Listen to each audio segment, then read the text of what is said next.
What's up, everyone? Welcome to this day in Philly Sports History for June 4th, 2024. I'm your host, Jim Montgomery. Welcome to a Tuesday edition of the podcast.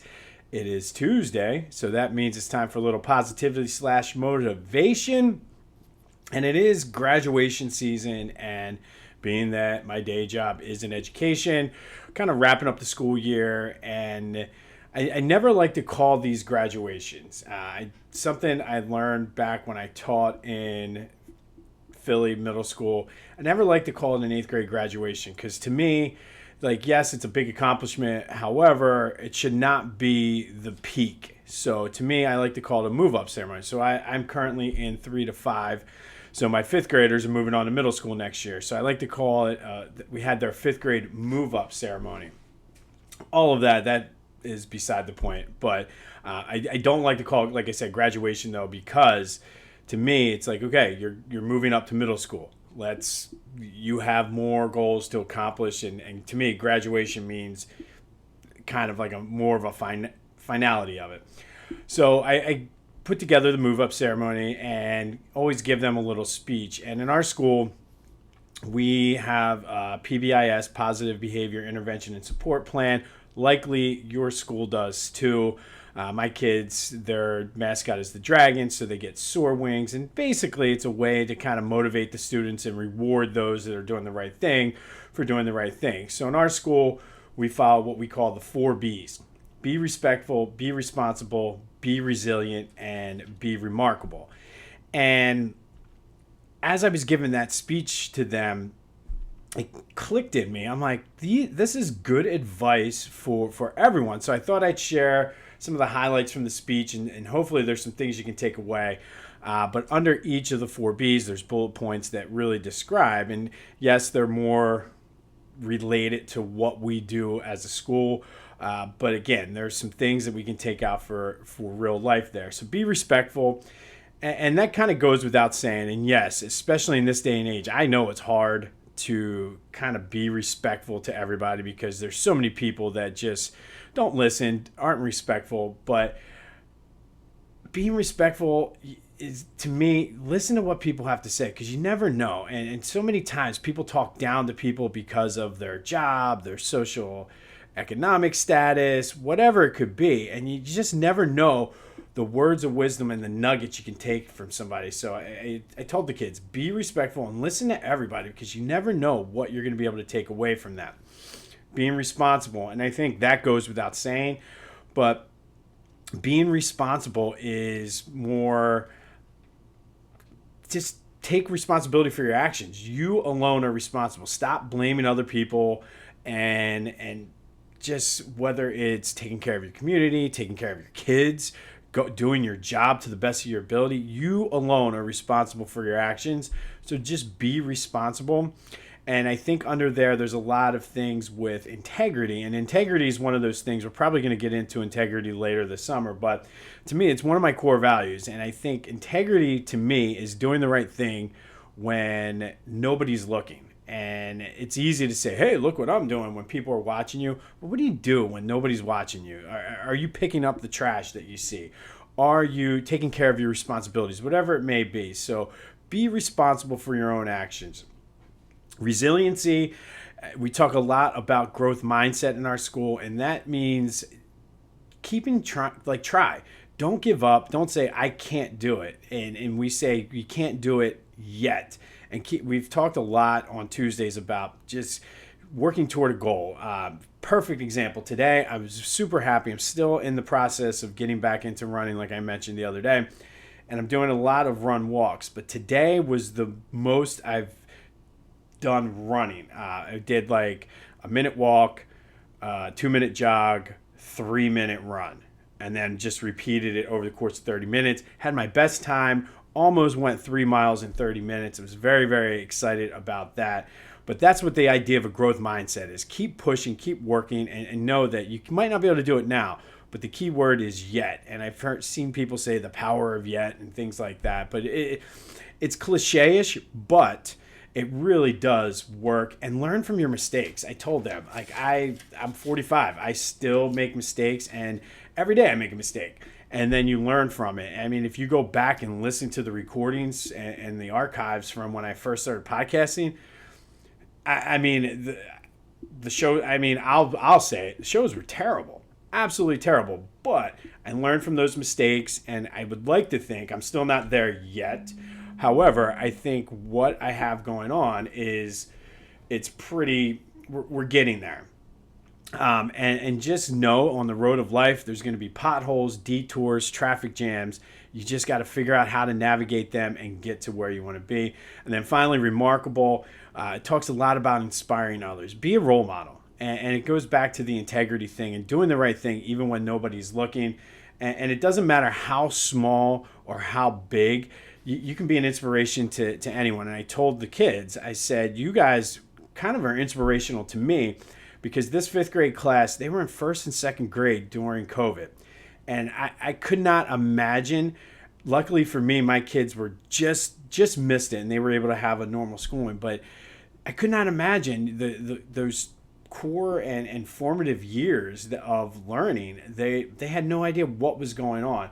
So it's definitely an inspirational thing to me.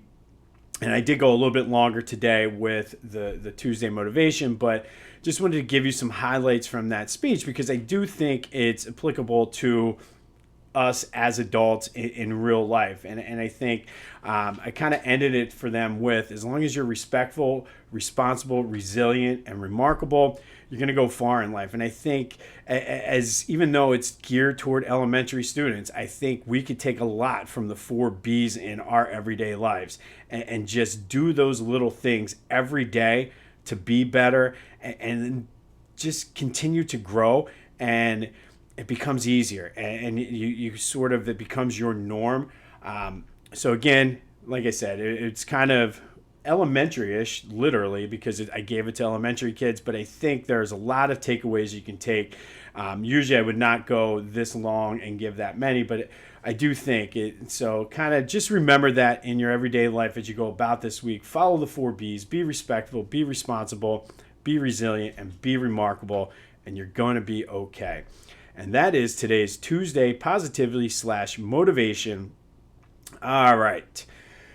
Let's start with a recap of yesterday's question of the day. I asked you, which of the non-championship winning teams in Philadelphia sports was the most fun? 61% of you said the 93 Phillies, and it's hard to argue that. And I think for me, I talked a lot about that 0-1 Sixers team who didn't even come in second. Surprisingly, the 2010 Flyers came in with 22% for second place. But that Phillies team was fun. Don't get me wrong. I was younger. I was still living in the suburbs. I was like 5th, 6th grade. No, I guess I was a 93. So it was like 7th and 8th grade I was. So I still didn't have like a big world view to know like the impact it had on the city. But everybody did come together for that 93 team. So not a bad answer at all. But as always, thanks for participating in the question of the day. There'll be another one later in the show. 267-495-8531. Get you in on the Back to the Future voice and text line. Let me know your thoughts on this, anything. Text me, leave a voicemail. I'm also working on getting an email set up. I want to start doing possibly an Ask Me Anything sort of segment. So stay tuned for that. A couple quick housekeeping notes. I mentioned the Memorial Cup yesterday, and the London Knights were upset. But Oliver Bonk did have 2 assists, so the future is bright for the Flyers as we move on. And sticking with the Flyers, there is no Mishkov update. We're getting close. I have a feeling something big is going to happen within the next couple weeks, one way or the other. I think we're going to get a clearer picture, but no updates as of yet. Don't forget the nickname tournament is coming June 24th. We'll have the selection show June 21st. 64 nicknames. You decide, 2 matchups a day. Which nickname is the greatest in Philly sports history? After the selection show, you'll be able to rip me for my decisions and my choices, and we'll have a little bit of fun with that as well. As always, hit me up on social media, Jimbo_Mont on Twitter and TikTok, at Philly Jimbo on Instagram. Subscribe to the YouTube channel if you have not done so already, Jimbo_Mont. Spread the word. we've been breaking records for the past 2 weeks with the amount of people that have been voting in the question of the day. So I love it. Let's keep that momentum rolling. And if you want information on the Philadelphia Sports Hall of Fame, all that information is in the description. All right, some Phillies news now. I guess first, Bryce was named the National League Player of the Month. He hit .313, 7 homers, and 24 RBI in May. He's starting to heat up. And with Ronald Acuna going out, Ohtani is still the favorite, but he's a DH. So Bryce is right there in the thick of the MVP race. And if he can put together another month like he did, he'll be certainly talked about as one of the favorites for the MVP award. And I like to bet every now and then here and there. It's a very, very decent price to put a little bit of money down on Bryce to win the MVP. I think it was like plus 300 or 400. So very, very good price for him. I think he was the third rank. So if you want to have something to kind of a long-term investment, so to speak, for the summer, definitely something to look into for that. Brandon Marsh and Cody Clemens both were placed on the 10-day IL, which led to Ronald Dahl and Weston Wilson being called up. And Donald Dahl, what the heck is his first name now? Sorry, because I think Roald Dahl is the author, the children's author. What the heck? David Dahl. I'll get it. Poor guy. Roald Dahl is the children's author. David Dahl is the guy on the Phillies, but he didn't waste any time. Came up, went 2 for 3, hit the home run, and fit himself very nicely into the clubhouse. The players were going crazy. And Johan Rojas had not only 2 hits, but the play of the game defensively. If you were watching, it was funny. Rhys came back and got his he got exactly what he deserved. Everybody came up. They gave him a standing ovation. And say what you want about it being cheesy and Philly fans getting soft. That's fine. But, he did do a lot for the team. He was very streaky. When he was bad, he was bad. But when he was good, when he was on fire, he was good.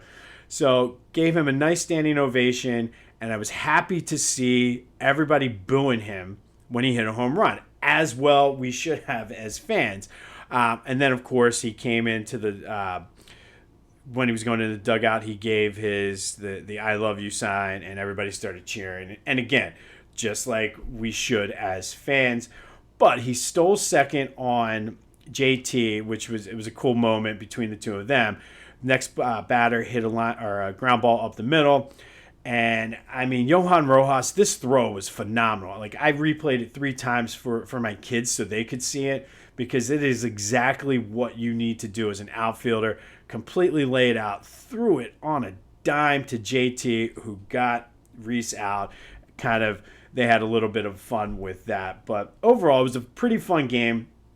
And for all of you who complain about the schedule, Brewers are a first-place team, and they are over 500, and the Phillies did exactly what they needed to do. Zach Wheeler was money. This was a solid win for this baseball team, and I like how it doesn't matter who it is. And there's certain teams sometimes, and I know the Eagles in 2017 were sort of like this. You just kind of the next man up mentality, I think is what they even called it.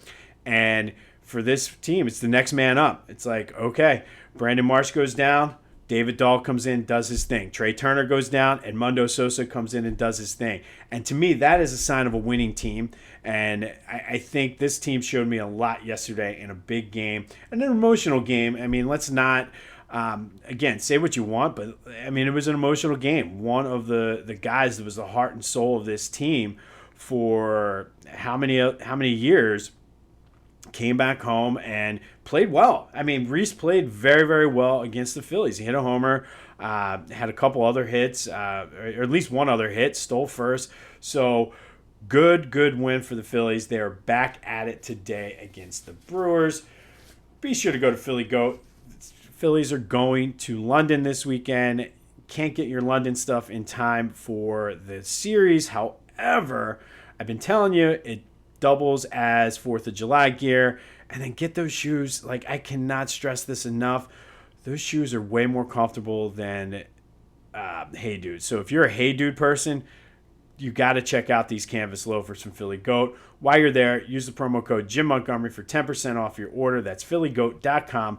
Promo code Jim Montgomery for 10% off your order. And if you still are a Rhys Hoskins fan, I'm pretty sure they have a Bat Spike t-shirt there that you can get as well, because that will forever be a play that lives in Phillies lore for years to come. All right, Eagles start mandatory minicamp today. For me, the big question I'm looking at is James Bradberry going to show up? Do they have something already worked out with him? So stay tuned for that. I do want to see some more crispness from the first team offense, and specifically number one, Jalen Hurts. But I think it'll come. It's practice, as AI would say. We're talking about practice, but this is what we do in Philly when there's no football. They did make a move. They signed guard Max Sharping, and he's a former second-round pick with starting experience. Some injuries in the past couple of years have kind of hampered him, but he has 33 starts in his career, and it adds depth. And I keep coming back to this team with that word, versatility. But he's played both guard positions, played center. So this is, again, one of those under-the-radar, low-risk, high-reward Howie Roseman moves. Max Sharping, guard, was drafted by the Texans, last played for Cincinnati, but injuries kind of caught up with him. But add some depth, which they desperately need. So I'm a big fan of this signing as well. No real updates on the Sixers. Everybody has an opinion right now. And this is what happens when the NBA Finals takes 7 days off in between the conference finals and the championship. But I think we'll be there soon. We'll be rooting for the Dallas Mavericks. If I give you a bonus bet here, too, I took the series spread. I took the Mavericks plus 1.5 games. So essentially, if this series goes 6 games, we win. And I think Dallas wins at least 2. I could see this going 7. So Dallas, I don't know what the price is now. I did it last week. But Dallas plus 1.5 games in the series if you won. Again, a reason to watch the NBA Finals.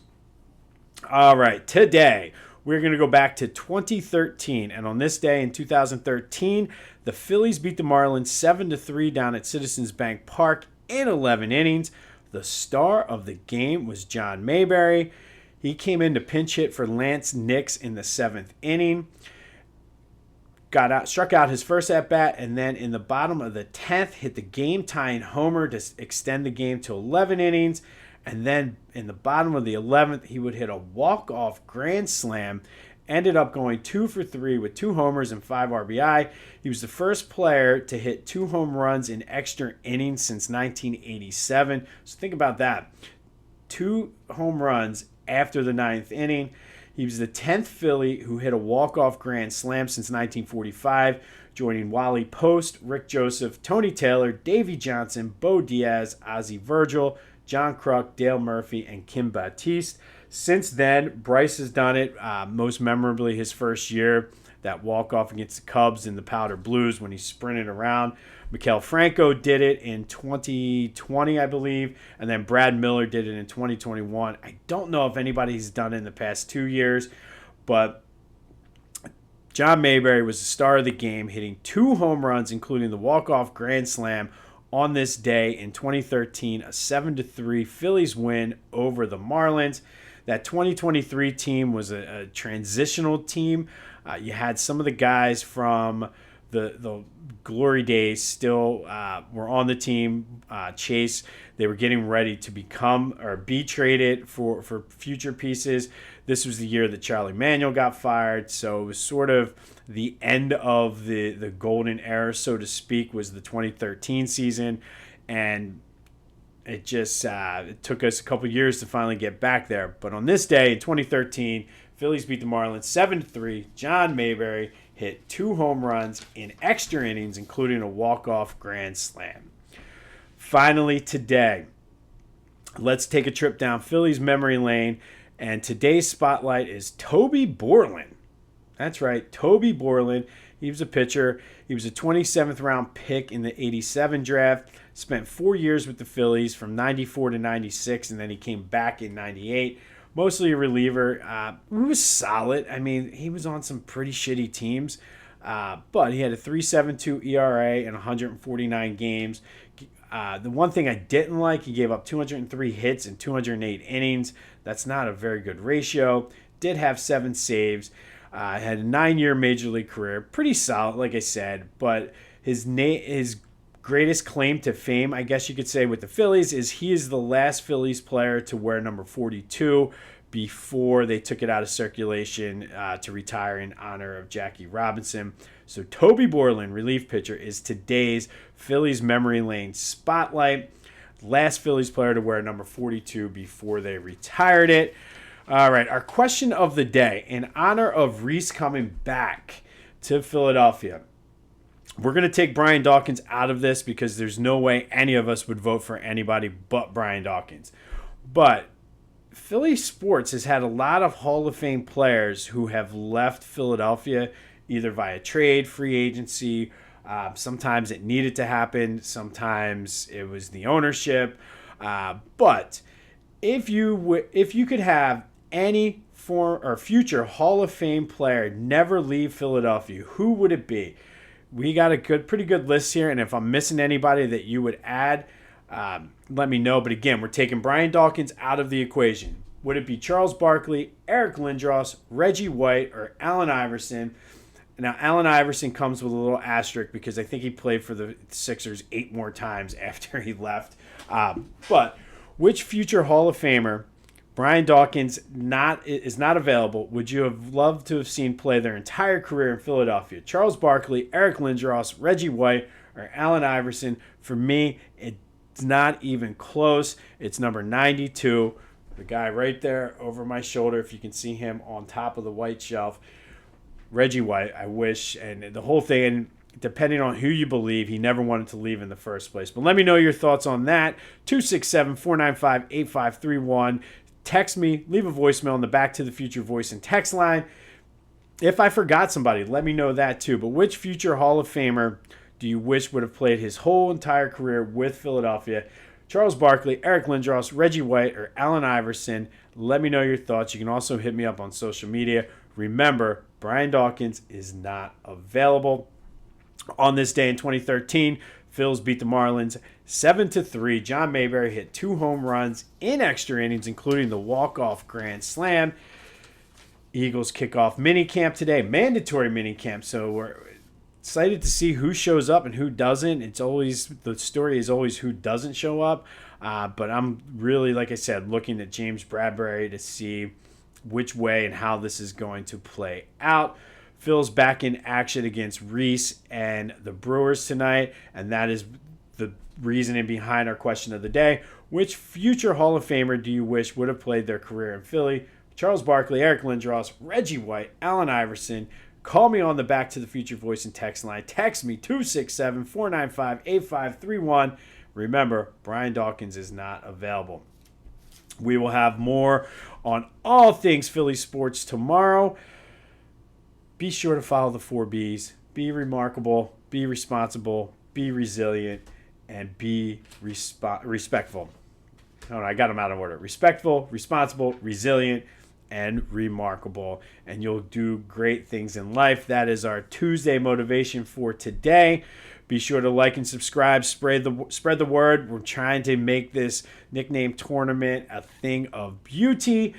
And I need your help with that because you guys are the ones making the decisions. So spread the word, tell your friends, subscribe, leave a comment, leave a review on Apple Podcasts, whatever you need to do. And we'll be back here tomorrow.